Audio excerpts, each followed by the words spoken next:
अब देखिए, supreme court में वक्फ कानून पर सुनवाई शुरू हो रही है। तारीख सामने आ गई है।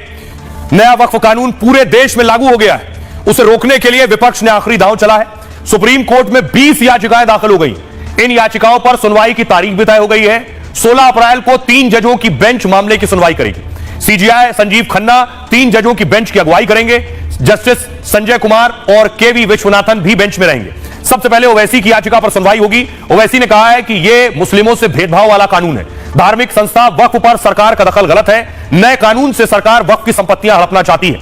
वक्फ बोर्ड में गैर मुस्लिमों को शामिल करना भी गलत है। यह वक्फ बोर्ड की आजादी और उसके काम पर हमला है। ओवैसी के इन आरोपों पर सुप्रीम कोर्ट में सुनवाई होगी। बाद में इमरान प्रतापगढ़ी की याचिका पर भी सुनवाई होगी। जमीयत उलेमाए हिंद की मदनी की याचिका पर भी सुनवाई होगी। वक्फ कानून के विरोध में एनडीए का एक नेता भी सुप्रीम कोर्ट पहुंच गया।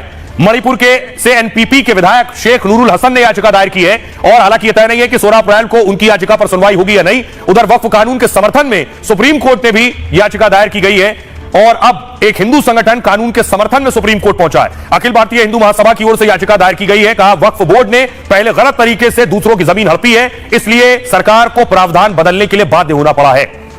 सुनिए क्या कुछ कह रहे हैं सियासतदान, क्या कुछ कह रहे हैं। और असदुद्दीन ओवैसी पर आरोप लगाए जा रहे हैं और उन नेताओं पर जो वक्फ कानून का विरोध कर रहे हैं कि दरअसल क्या इन लोगों ने वक्फ की जमीन पर कब्जा किया है, क्या इनका वक्फ के करप्शन में कोई हाथ है। अब यह सवाल उठ रहा है, सुनिए। देखिए, वक्फ बिल जो है एक्ट बन चुका है और मुसलमानों के हक में है, क्योंकि सेंट्रल कमेटी की रिपोर्ट ने कहा था 10% भी इसका यदि फायदा मिल जाए तो 12,000 करोड़ रुपए का लाभ होगा। लोगों के बहकावे में ना आए और कोई भी उग्र प्रदर्शन करने की जरूरत नहीं है। इसमें तमाम मुसलमानों की, गरीब मुसलमानों की भलाई के लिए काम किया गया है। अब देखिए, उन लोगों के खिलाफ एक्शन हो रहा है। वक्फ कानून के विरोध में बंगाल में जिन्होंने आग लगाई, गाड़ियां फूंक डाली थी, पुलिस ने कार्रवाई शुरू की है। पुलिस ने लगभग 2 दर्जन लोगों को गिरफ्तार कर लिया है जिन्होंने आगजनी की थी। वक्फ कानून को लेकर बंगाल में 2 दिन पहले यह हिंसा हुई। कानून के विरोध के नाम पर भीड़ ने पथराव किया, पुलिस की गाड़ियों पर हमला किया और भारी आगजनी भी की। मुर्शिदाबाद हिंसा पर राज्यपाल ने कड़ा रुख अपनाया।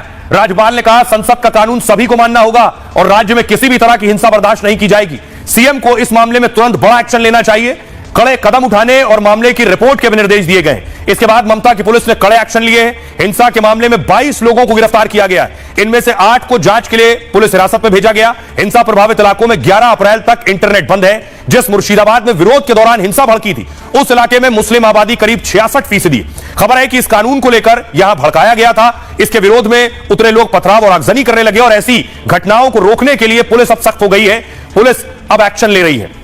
सुनिए क्या कुछ कह रहे हैं मिथुन दा और सुकांता मजूमदार। वक्फ बोर्ड की जो फैसला हुआ है ये पक्ष में है, मुस्लिम भाइयों के पक्ष में है और स्पेशली महिलाओं के पक्ष में, मुस्लिम भाई बहनों के पक्ष में है। इसमें खराबी कहाँ है? लेकिन लोग कुछ है उसको गलत गुमराह कर रहे हैं लोगों को। ये देखो ये हो जाएगा, ये सिर्फ वोट बैंक के लिए हम रक्षा करेंगे, ये करेंगे, हम जला देंगे, ये कर देंगे, ये से भी चल रहा है खाली वोट बैंक के लिए। लेकिन अगर सही मानों से देखें तो ये सही है कि